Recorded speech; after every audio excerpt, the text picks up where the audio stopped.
Hello, welcome to Gardener's World and what is a surprisingly flower-filled Longmeadow. Of course, these cosmos and dahlias will go on flowering until the first frost comes.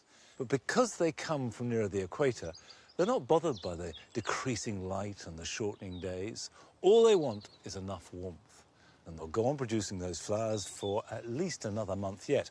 But you can help them.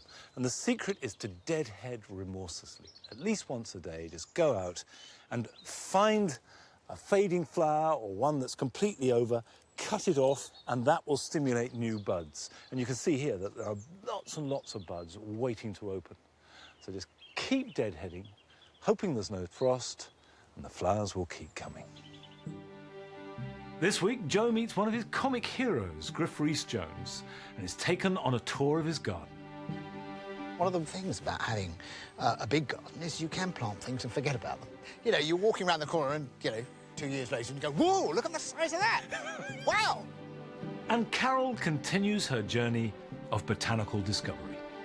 This week, I'm looking at leaves. Leaves are amazing. Their diversity of size, shape, texture and arrangement is seemingly endless. And I'm going to be moving a plant that has dramatically outgrown its position, as well as making some metal supports to hold up next year's large plants. Come on.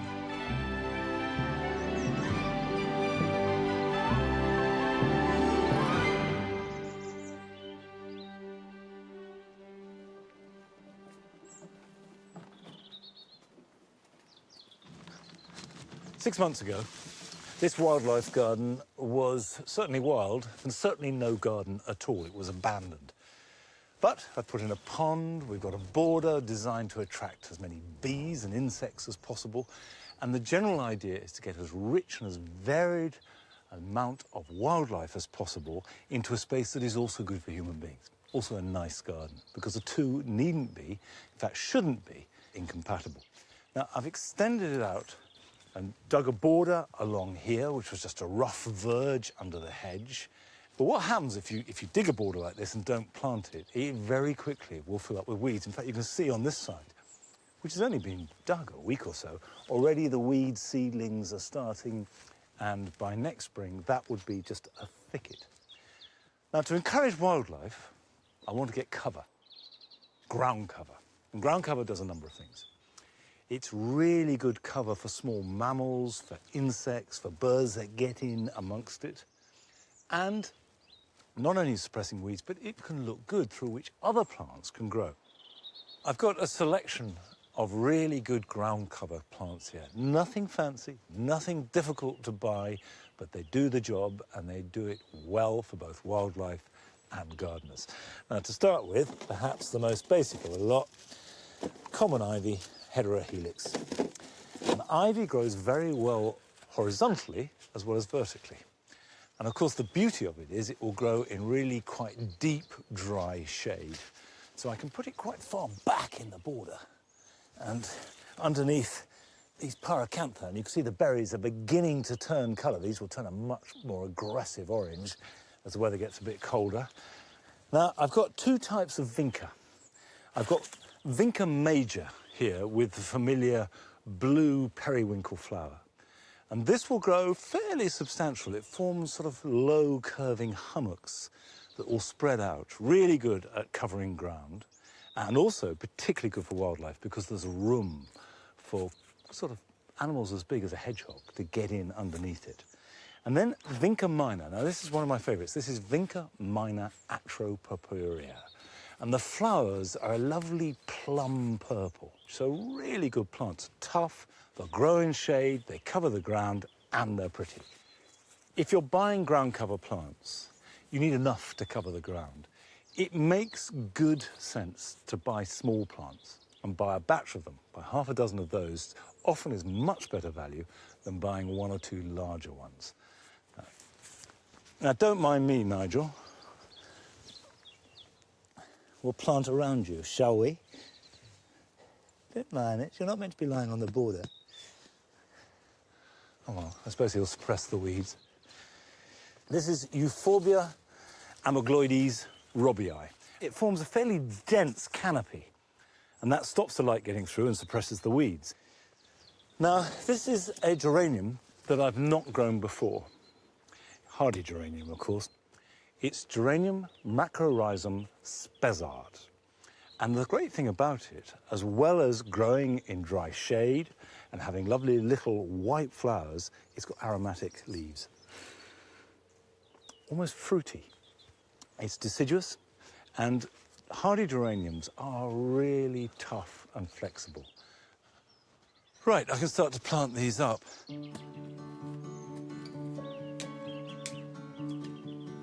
There's a pattern building up of spacing the plants out, giving them room to expand. They will not suppress the weeds for the first year or so. So they'll have to be either weeded or mulched well in between. And then, after about a year, then they'll get really well established and they'll do the job for you. And it is worth just teasing the roots a bit. Don't try and unravel them, just break them.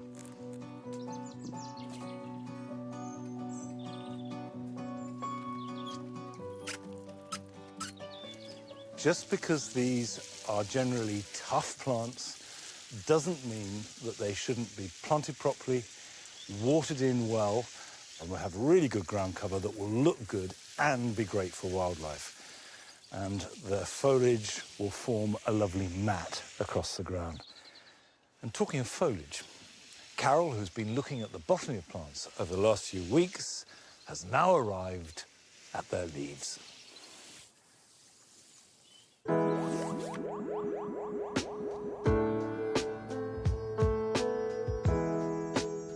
For centuries, we've been seeking to unravel the mysteries of plants, to unlock their secrets and enable us to have a better understanding of how they grow. As gardeners, we play a small but important role in maintaining the diversity of plant life on our planet.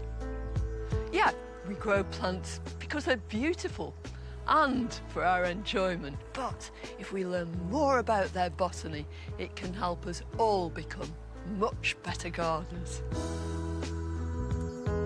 Over the last few weeks, we've looked inside seeds to see how they germinate. We've learnt how roots soak up food and water, and how stems transport them to every part of the plant. This week, I'm looking at leaves. Leaves are fascinating. They're essential to a plant's growth, harnessing sunlight to provide the plant with food. They've adapted to survive in all kinds of hostile environments. Some even protect themselves from being eaten. Leaves are amazing. Their diversity of size, shape, texture and arrangement is seemingly endless. Conifers are amongst the most primitive of plants. Their leaves are reduced to what we call needles. These allow them to put up with the most exposed conditions and drought because they hardly transpire at all. Other plants actually adapt their leaves to become reservoirs. Lots of succulents with these fat leaves store water inside there. And even this crassula with the tiny, tiny little leaves, each one of those is a teeny little reservoir. Leaves are like factories. Inside, they contain structures called chloroplasts, which have a unique talent. They bond carbon dioxide from the air with hydrogen from water and energy from sunlight, and turn it into carbohydrates, which feed the plant. This fascinating process is called photosynthesis. The byproduct of this process is something which is essential to us. It's oxygen. Without photosynthesis, life on Earth wouldn't be possible. However, this miracle of leaves doesn't end there. Leaf cells can actually change themselves into root cells. All you do is chop up your leaf. With this begonia leaf, I'm just doing it into squares. And then you take each piece bit of gritty compost, really nice free-draining stuff. And you make little trenches into which you push these small sections of leaf. And you must ensure the point at which you cut across the vein is in intimate contact with that compost, because that's the point at which all the hormones are concentrated, and that's the point where it has the greatest ability to change from being a leaf cell into a root cell.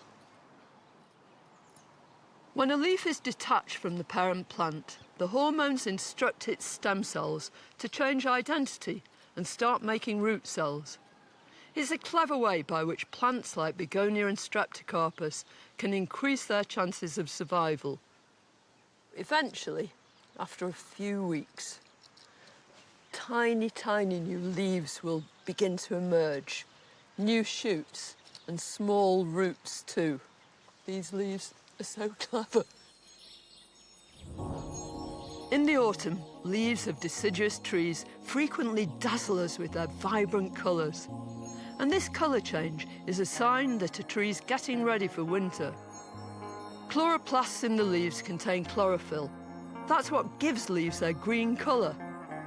But in autumn, as temperatures drop and the days get shorter, the chlorophyll gets broken down as the tree reabsorbs as many nutrients as it can. This food is stored within the body of the tree through winter until the spring, when new leaves emerge. In the autumn, any remaining pigments that were previously hidden suddenly appear in spectacular fashion. Leaves are simply astounding. The things they can do and the way they work is almost unbelievable. Take photosynthesis. I mean, what a perfectly choreographed process that is. And some plants even go a step further. This nasturtium is hydrophobic. That means when you run water on its leaves, it falls right off. So it cleans the whole surface of the leaf, which just means that photosynthesis is even more efficient. It's just beautiful.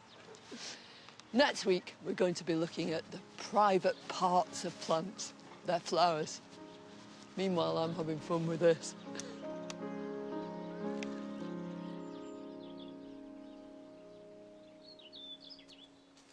Of course, at this time of year, nothing in the garden is better than really good autumnal foliage, and nothing is performing its autumnal foliage better here at Longmeadow than this rhododendron luteum. It's got lovely, delicate yellow flowers in May and June, and now this rage of colour. Absolutely fantastic. Now, this is a plant that is doing exactly what I'd expect it to do, but in the wrong place. This is hemp agramine, Eupatorium cannabinum, and it's seeded itself in amongst the hostas and loves it. It's grown superbly. Now, I like it. It's a fantastic native plant. It grows by the side of rivers and streams, very good by the side of a pond, but not here, because it's out of proportion with all the hostas and is also beginning to overwhelm them. So I want to move it to the grass borders. Now, obviously, I could have made life easier for myself by cutting the Eupatorium right down to the ground. But the whole point of this exercise is to see what it looks like fully grown. And that's one of the benefits of this time of year. You can move plants and get the scale right. Oh, here we come.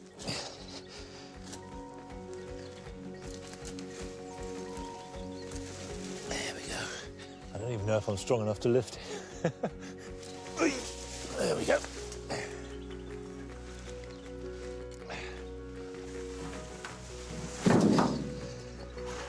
Immediately, I can see that the balance of the planting is better. Nothing wrong with the Eupatorium. I like it, but it was in the wrong place.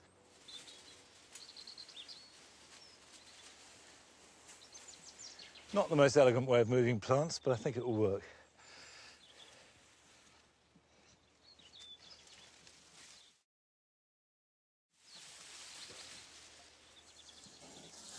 Right.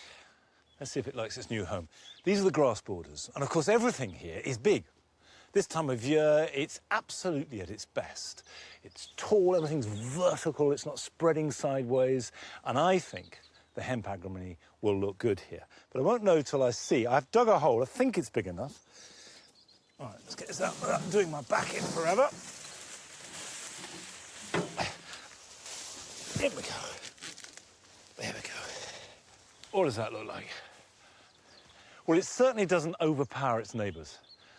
And the soil here in the grass borders is heavy clay, and the hemp agrimony will love that. If you've got clay, use the fact that it's slow to dry out and grow plants that like the damp. October is really good for moving plants, particularly herbaceous perennials. There is warmth in the soil, so the roots can start to grow. When you move a plant, it is important to work the soil right in and round the roots. Right, now that I'm happy with the proportions of the plant, the height that it's reached, the space that it's taking, its relationship to its neighbours around it, I'm going to cut it to the ground. The reason for not leaving it to die back naturally is that I've moved it so I've given the roots a big trauma. And to give the plant a fighting chance, those roots shouldn't have to do too much work. Right, so a really generous soak now, and that should get used to its new home. The roots will grow over the next month or two, so next spring it'll be in a good state for the shoots to come up and hardly notice it's even been moved, but I will. It'll look a lot better here in its new position. Now, Joe has been to see one of his youthful heroes, a man who made him and all of us laugh a great deal, but actually not someone who you would necessarily think of as being a gardener.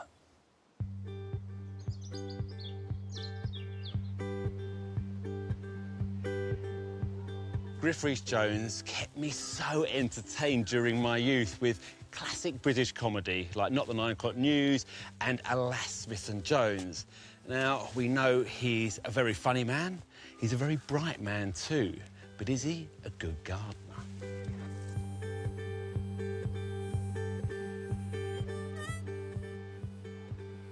So, Griff, you grow a lot of veggies then? Oh, we do. Well, I mean, Jo, my wife, is fanatical about her veg. This little plot here, this potager, controls our whole calendar. We have asparagus, we have broad beans, we have artichokes, we have extraordinarily beautiful and delicious pumpkins called Crown Prince. Have you ever? Oh, yes, delicious. Oh, absolutely fantastic. But it does mean that you can't necessarily go somewhere. You can't leave them. As you will find as we travel around our private domain here, there is box everywhere. So this is the beginning of the sort of obsession with formality that runs around this whole place. OK. This up here, this is my home oak avenue. See, Oh, I look at looked this, wow. at a lot of books. Did you? I was Yeah. wondering because where you get your ideas from, whether Yeah. you have them within you or whether they No, need no, bringing no. out. I saw it in a book and I thought, oh, I like that, so I'll have one of those. See, the thing about hedges and growing things like this, which I'm only just going to saying this to warn everybody who's thinking I'll do this, is that you spend the rest of your life going out and clipping, maintaining, collecting. You know, what do you do with it all? It just grows and grows and grows. What we try to do is compartmentalise a bit. This is beautiful in here, Griff. Wow. It's really contrasting to all the hedges, if you don't mind me saying. Yes. There's lots of roses, and it's very cottagey. Well, it's beautiful. So the pergola gave us a bit of height and allows these really beautiful old-fashioned sort of climbing and shrub roses to come up here. What's fascinating is what will grow here, because I think if you move into an agricultural field, you're left with a lot of nitrogen in the field. So And a everything's lot of very our lush. Yeah. You're imposing yourself onto the plot, aren't you? Nature is a form of disorder.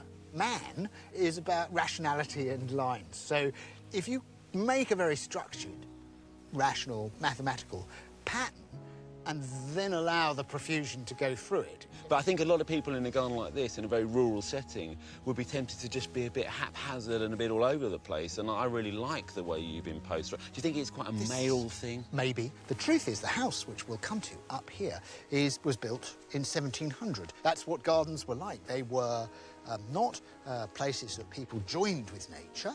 They were places which they built to separate themselves slightly from nature. Yes. Originally. Yes. And where they showed the sort of the control that they could have. Beautiful view, isn't it? Well, I sat down Really we did work it out so that we had these sort of, you know, back and forth bits. And everything is supposed to be designed to be low maintenance. OK, so how's that? Is that a reality? Is that... No, because it's like filling your plate with food. You know, it feels a great excitement as you're putting it on the plate, and then you realise you're going to eat all this. And in fact, one of the good fun things about having a big garden is you can plant things and forget about them. You know, instead of standing over a small garden, you plant something and you stand over and say, come on, come on. And then if you've got a big garden, you know, you're walking around the corner and, you know, 2 years later and you go, whoa, look at the size of that. Wow. This is my new project. New project? Yeah, we've got new projects on the go all the time. Isn't that rose fantastic? Yes, look at that. This is exactly what I mean. I come in here and I go, whoa, what's that? But what I'm going to do is cut a hole in my hedge there. OK. Put a gate, another vista. And then I'm going to... I'm lining up with that. I'm going to put a path to take us right the way through down there. Probably 2 more borders in there. And these are the beginnings of a little sort of Provençal box border here. Have you always gardened in Griff? As a child, did you garden? Gardens are something But you need your that own like garden. Radio 3 that you need to grow into. And, you know, we don't need to worry that young kids, you know, are not spending a huge amount of time gardening. They come to it later. You know, it's fair enough to say, I don't want to go to Glastonbury, but anymore, I did. But I don't really want to go there anymore. also- I'd rather be in my garden.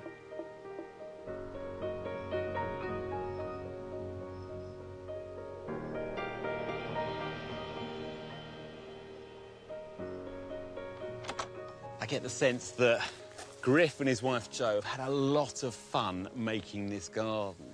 And it's an incredibly confident design. There's lots of structure here, there's lots of straight lines, there's lots of formality. But the garden doesn't feel overly formal. In fact, it feels the opposite. It feels really relaxed and it feels like it's been beautifully gardened as well. But they had a vision, and 20 years later, they've got a fabulous garden. And that's the sign of some true gardeners.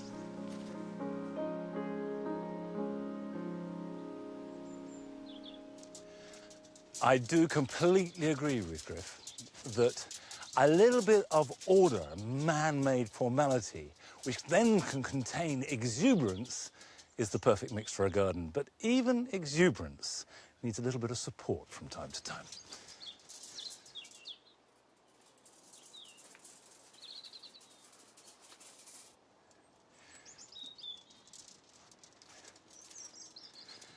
These rods are really good bits of gardening kit. Some years ago, we got fed up with buying supports for plants because we just needed more and more. And also using bamboos and twine just never really looks very good. So we developed a technique of making our own using steel rods. Now this is 6mm steel rod. And you can buy it from a steel stockholder. That may sound a fairly obscure thing, but actually, if you look them up, you'll be surprised at how many there are, because the building industry uses this for reinforcing concrete. This is a 2.5 metre length, and experience has shown that this is the shortest you want to get. And a 6mm piece like this costs under £2. So the first thing to do is find a curve, or it could be a square if you wanted, that you can bend it round. And if you've got one, a tree is absolutely ideal. Go either side of the tree, hold it like that, and then slowly bend it round. And it's not difficult. 6mm does well. Now, this is the moment of truth you see if it's equal, and it's not. Not the end of the world.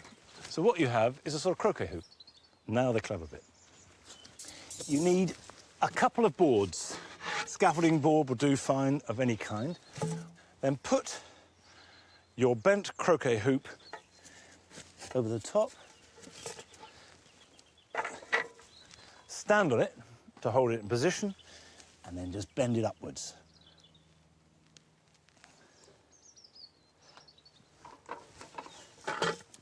And there is your plant support. They'll last forever, they're easy to store, they won't break. You put them in, they disappear into the foliage very quickly. You can push them in and then raise them up a bit as the plant grows. You can make them to any size or shape you want. They're completely customizable. And using them is the easiest thing in the world. Sorry to disturb you.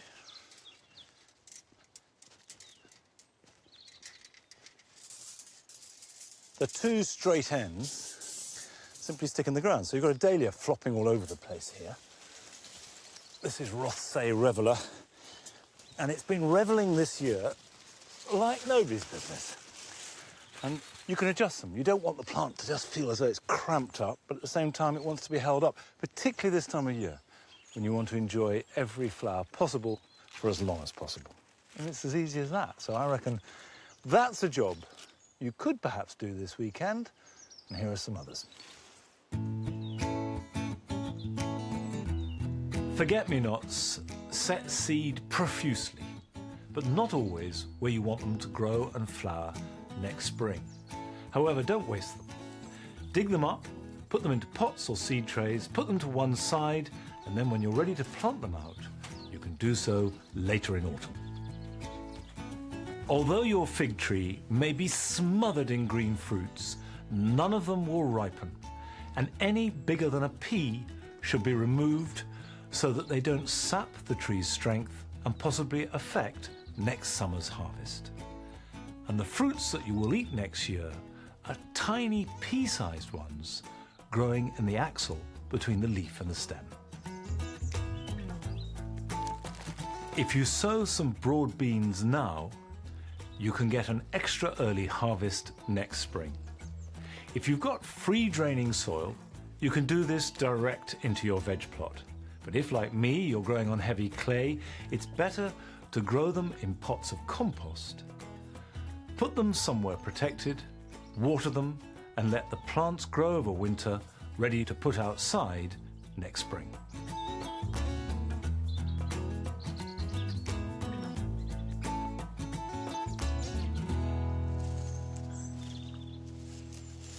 It may be autumn, but when the sun shines, the garden is still looking pretty good, I think. And let's hope there's plenty of life in it left for a few more weeks yet. But that's it. I'll see you next time. Bye-bye. Come on.